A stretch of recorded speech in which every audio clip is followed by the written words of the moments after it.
Sejam bem-vindos ao canal Configurações Filosóficas. Vivendo em tempos de fake news, como evitar que toda essa desinformação ao nosso redor não se transforme em uma deformação no nosso interior? Sim, desinformação pode deformar. Muitas pessoas que eu tenho encontrado têm me relatado algum sofrimento em relação a isso. Às vezes é algo bem definido, bem delimitado, em alguma situação específica, no trabalho, na família, etc. Outras vezes não. É mais um mal-estar vago que vai surgindo como se tantas mentiras, tantas incertezas, tantas manipulações fossem corroendo algo dentro da pessoa, corroendo alguma coisa na esfera da crença, da confiança. Algumas outras pessoas vão notando, com tristeza, um mundo que parece se tornar mais cínico ao nosso redor. Bem, a ocorrência dessa forma de sofrimento não é tão surpreendente assim, porque em nós, seres humanos, essa coisa às vezes um pouco misteriosa chamada verdade é algo bem mais essencial do que usualmente nos damos conta. A verdade não é apenas algo cognitivo, não é algo que diz respeito apenas ao conhecimento, ao mundo lá fora. Ela é algo existencial também. Perder a verdade é algo maior do que apenas estar equivocado. É como estar no meio do Atlântico sem nenhuma bússola. Perder a verdade não é, de forma alguma, apenas estar errado ou enganado. É uma situação muito convidativa, muito propícia para angústia, para ansiedade. E o que mais precisamente caracteriza esse momento atual, o tempo das fake news, claramente não é a verdade, nem mesmo o erro, mas a mentira, a má-fé, a hipocrisia, que trazem consigo um peso existencial. Isso já está sendo debatido bem abertamente, e podemos olhar para isso por dois aspectos. Um é o macro, que é justamente o que está sendo mais falado, principalmente no que se trata de notícias falsas, as famosas fake news, e no impacto que podem trazer para a sociedade, suas decisões, o impacto em aspectos políticos, econômicos, sociais, etc. O meu foco aqui é outro, o aspecto micro. Não o impacto que informações falsas podem ter na sociedade, mas como essas desinformações podem afetar o indivíduo, a pessoa e sua vida. Isso lá no seu íntimo, em aspectos que talvez ninguém venha a ficar sabendo, nem ele mesmo. Esse aspecto micro é bem mais difícil de ser notado e avaliado, mas quem trabalha com terapia tem a experiência de como informações truncadas, pensamentos equivocados, conclusões apressadas e principalmente mentiras podem gerar dificuldades e sofrimentos a longo prazo, mesmo quando a princípio pareciam ser tão inofensivos. São coisas sutis, mas que com o tempo vão se acumulando e gerando obstáculos, gerando deformações no modo de viver, deformações no modo do conviver com o outro, que muitas vezes resultam em sofrimento. Uma coisa que sempre digo aqui nos vídeos, eu sempre repito isso, esse é também um assunto um pouco complexo. Então eu vou tentar um caminho para expor, para fazer uma exposição de uma forma mais simples, esperando não deixar a coisa muito simplória. Então, com esse objetivo em mente, acho que podemos fazer uma analogia. É comum, entre aqueles que trabalham e se preocupam com nutrição, com alimentação saudável, usar frases como: você é aquilo que come, ou você é fruto do que come. Aqui não entramos nas questões de vegetarianos e carnívoros, nem orgânicos e não orgânicos. Nosso interesse é apenas a lógica da ideia. O que pretendem esses nutricionistas? Pretendem chamar a atenção para a importância daquilo que te alimenta. Muito bem. Se nós, ainda com essa ideia de alimentação em mente, lembrarmos e pegarmos carona na música dos Titãs, Comida, podemos nos inspirar e de fato pensar que nós não nos nutrimos apenas de comida. Aquilo que nos alimenta não é apenas comida. Poderíamos realmente dizer que nós somos fruto do que nos alimenta, mas devemos pensar esse alimento de forma bem mais ampla. Apenas para facilitar, poderíamos dizer alimento para o corpo e alimento para o espírito. Nesse nosso esquema, o espírito se nutre, se alimenta de muitas coisas, entre elas de ideias, de pensamentos.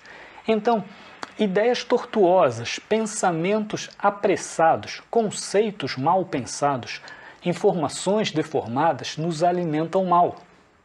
É um alimento ruim para o espírito, é a junk food, uma espécie de podrão da madrugada, aquele super X tudo que você só encontra e só tem coragem de comer na madrugada. Algumas outras vezes é simplesmente alimento estragado mesmo. Ok, entendida a analogia. E daí? Como evitar essa má nutrição? Bem, como já dissemos, o mal-entendido, o erro e mesmo a mentira fazem parte da humanidade. Então não há um meio totalmente eficaz de evitarmos esse mau uso das informações. Mas existem bons hábitos que podemos adquirir.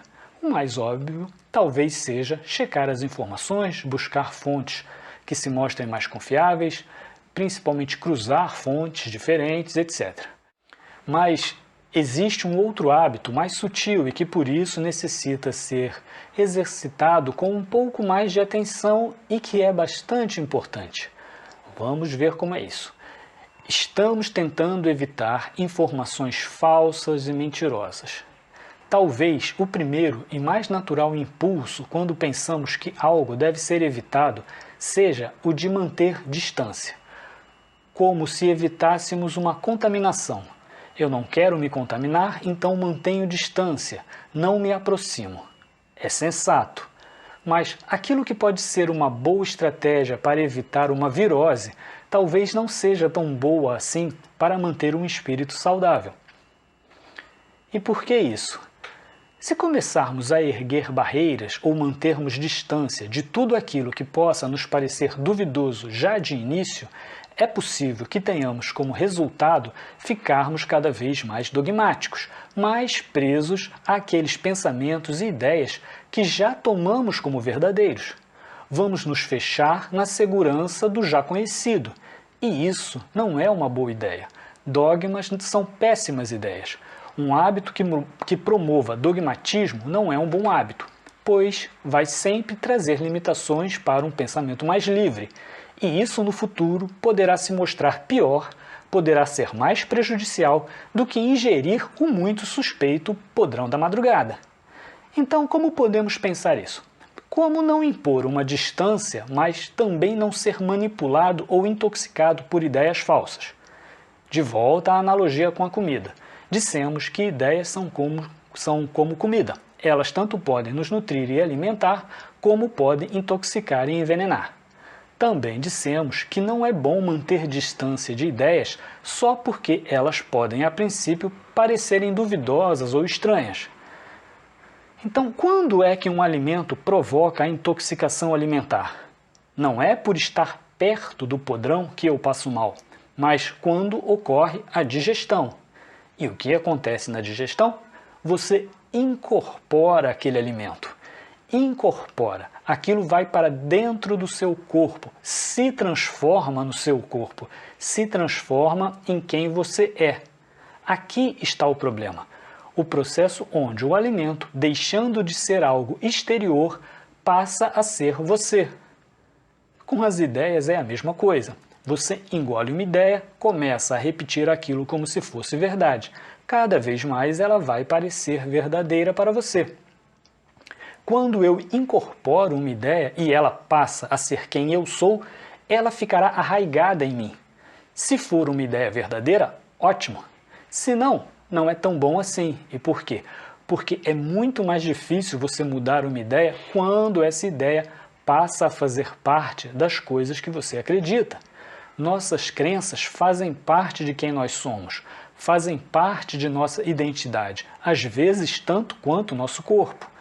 E da mesma forma que você não quer perder uma parte do seu corpo, você também não vai deixar que suas crenças sejam colocadas em xeque, pois isso coloca em xeque sua existência. Se alguém critica essas ideias, haverá uma tendência natural de defendê-las, pois de certa forma você estará defendendo a si mesmo. mesmo que essas ideias sejam falsas. Isso não fará diferença alguma.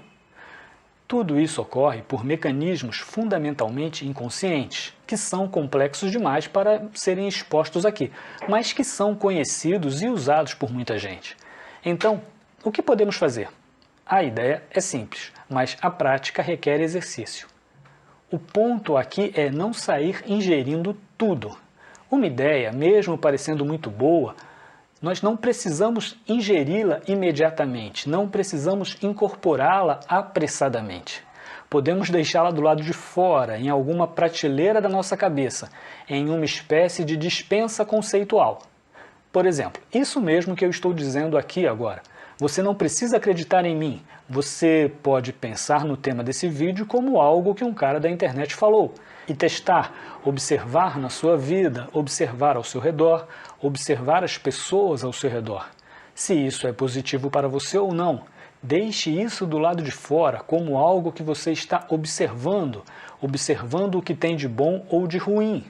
Veja, você pode usar as ideias se elas parecem corretas. Você não precisa ficar distante de nada, pelo contrário, faça contato com ideias diferentes. É muito bom ter contato com ideias diferentes.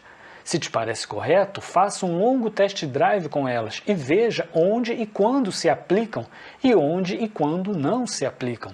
Mas evite dar seu consentimento final de forma muito precoce. É nesse grande sim muito apressado que nós engolimos ideias, pensamentos que não são bons para nós. Evite esse sim rápido para que essas ideias não se tornem a sua verdade de uma forma precipitada, não importando quem disse o que e onde. Ah, mas não é tão fácil assim.